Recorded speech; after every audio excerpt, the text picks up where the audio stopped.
Bismillahirrahmanirrahim. Assalamu alaikum. In today's video, we are going to discuss what is stylistics, nature of stylistics, and then scope of stylistics. सबसे पहले हमें समझने की ज़रूरत है कि स्टाइलिस्टिक्स क्या है। स्टाइलिस्टिक्स लिंग्विस्टिक्स की एक ब्रांच है जिसके अंदर हम मुख्तलिफ writers, authors, poets, playwrights, prose write, critic कोई भी है उसकी हम वर्क का स्टाइल चेक करते हैं कि उसका वर्क का स्टाइल क्या है। यानी कि हम पढ़ते हैं, बेकन कहते हैं कि स्टाइल इज़ द मैन, यानी कि जो स्टाइल है उनके लिखने का, जो लिटरेरी डिवाइसेस वो यूज़ करते हैं, जो वो तरीका अपनाते हैं, जो वो सेंटेंस कंस्ट्रक्शन करते हैं, उसके स्टडी को, उसके एनालिसिस को हम स्टाइलिस्टिक्स कहते हैं।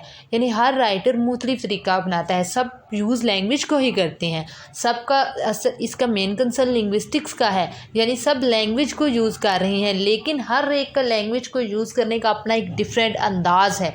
कोई अपनी बात को किसी और तरह कन्वे करता है तो कोई किसी और तरह। अब वो जो डिफरेंट तरीके अपनाते हैं, डिफरेंट डिवाइसेस यूज़ करते हैं, मेटाफर, सिमिली, बाकी डिवाइसेस को यूज़ करते हुए अपना आइडिया जो कन्वे करते हैं उसको हम स्टडी करते हैं स्टाइलिस्टिक्स के अंदर। यानी कि स्पेसिफिक राइटर के स्टाइल को इसके अंदर स्टडी किया जाता है और फिर उनका कंपैरिजन किया जाता है और फिर देखा जाता है कि ये किस तरह आगे वर्क करता है। तो स्टाइलिस्टिक्स सिंपली कह सकते हैं कि is the study of style. किसके स्टाइल की? लिटरेचर के स्टाइल की, कि क्या लिटरेचर में स्टाइल अपनाया गया है लिखने वालों की जानिब से।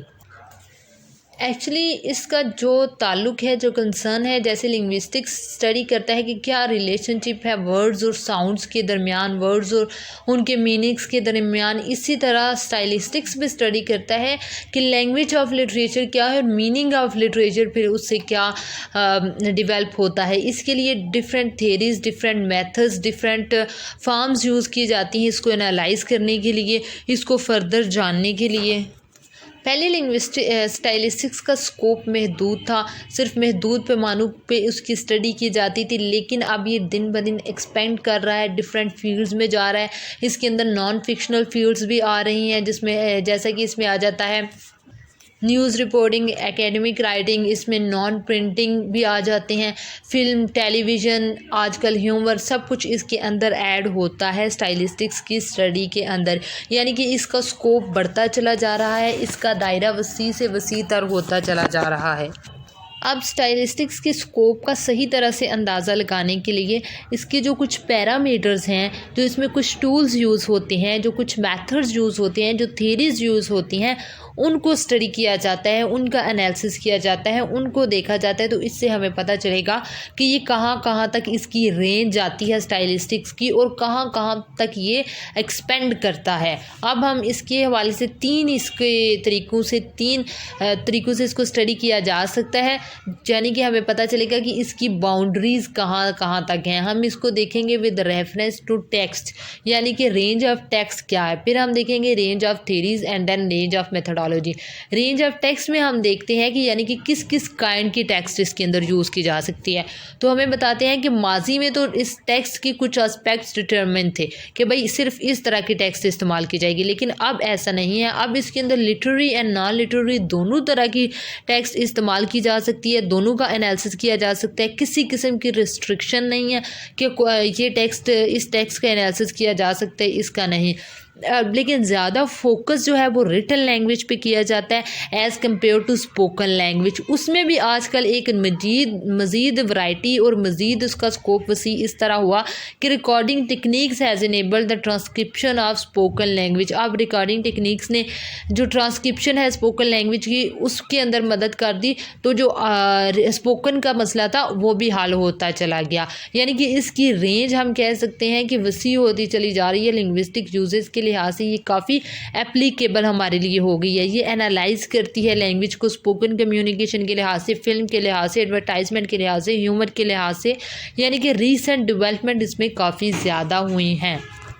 अगर हम टेक्स्ट के रेंज के हवाले से बात करें, अगर हम देखें रेंज ऑफ थेरीज़, यानी कि इसमें थेरीज़ कौन कौन सी यूज़ की जाती है, तो पहले जब ये ओरिजिनेट हुई थी तो तब इसमें जो थेरीज़ इस्तेमाल की जाती थी वो फॉर्मलिज़म की थेरी थी, और लेकिन वक्त के साथ साथ इसमें जिद्दत आई और फिर स्ट्रक्चरलिज़म की थेरी इसने अपना ली, और यानी थेरी की यूज़ में इसमें जहद पाई जाती है, इसमें का इंतखाब किया जाता है कि कौन सी टेक्स्ट का हम एनालिसिस कर रहे हैं, किस किस्म के टेक्स्ट का एनालिसिस और कौन कौन से एस्पेक्ट्स उसके अंदर हम जानने हैं, इसके लिहाज से थेरी को सिलेक्ट किया जाता है। थेरीज मतलब स्कीमा थेरी है, पॉसिबल वर्ड्स थेरी है, theories of figure and ground है।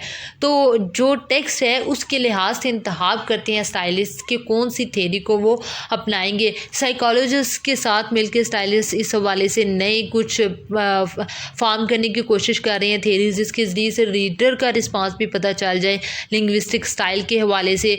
बाकी इसकी जो ब्रांचेस हैं आगे स्टाइलिस्टिक्स की, pragmatic and discourse analysis, generative grammar, cognitive stylistics, तो इस हवाले से भी एक नई डेवलपमेंट्स इसके अंदर स्टार्ट हुई हैं, और देखा जाता है टेक्स्ट के हवाले से कि किस में क्या थेरी इस्तेमाल करनी है।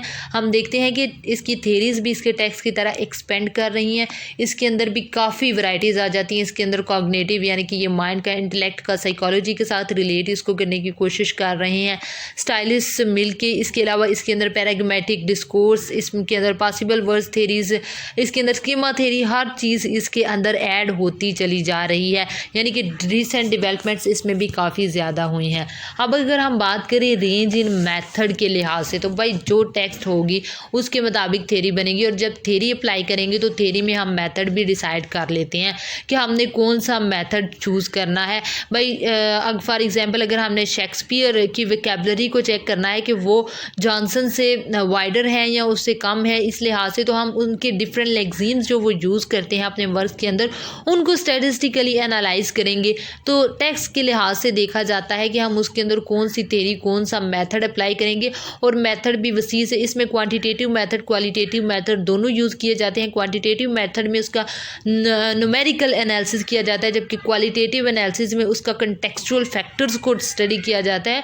तो इस तरह different methods, different theories, different kinds of text को एनालाइज करते हुए हम देखते हैं स्टाइलिस्टिक्स का स्कोप काफ़ी वसी होता चला जा रहा है। ये नॉन फिक्शनल चीज़ों को भी डिस्कस कर रही है, नॉन प्रिंटेड चीज़ों को भी एनालाइज करने की कोशिश कर रही है। इसने थेरीज़ में बहुत ज़्यादा डेवलपमेंट की है, तो इसका स्कोप हम देख सकते हैं। और ये बाकी लिटरेरी क्रिटिसिज्म में भी ये ब्रांच है, तो बाकी लिटरेरी क्रिटिसिज्म के ब्रांच से ज़्यादा ऑब्जेक्टिव है, साइंटिफिक तरीका है इसका, सिस्टमेटिक तरीका है इसका एनालाइज करने का। इसलिए हम कह सकते हैं कि ये रिलायबल है, ये वेरीफिएबल तरीका है स्टाइलिस्टिक्स का।